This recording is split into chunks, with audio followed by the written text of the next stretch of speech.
Alright guys, I'm back at it again. This is just another quick update on the car, and I'm just kind of going over something that I was talking about a few videos back about cleaning the scuttle drain. This here is the panel that actually comes up over here. And it's really easy. It's only two screws. One of them's here, and the other one is on the other side, right down there. And the drain is actually right here. If you can see, let's see if I can get it. There it is, that hole there.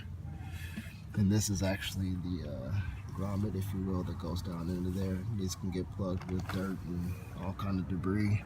So I have like a portable vacuum cleaner. This one right here just kind of runs into my cigarette lighter or whatever. And I literally just ran the vacuum down through this little dam, if you will, and then I put it down there in the hole. There's still a little bit of small leaves there, but they'll kind of flush out. It's really about just maintaining it and making sure that there isn't a huge amount of buildup down in there. But let's clean this every once in a while. And what the actual problem was, though, as you can see here, this piece here is new. This kind of manifold here.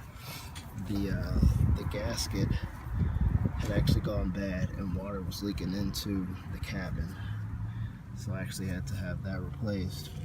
But as you can see, this same little area here, water can get into your vehicle. If this overflows, it's going literally, if that's plugged, right, and that water's just gonna fill up through here, corrosion on these pieces here, and then just go right into here, because you can see right there, that's my blower motor right there.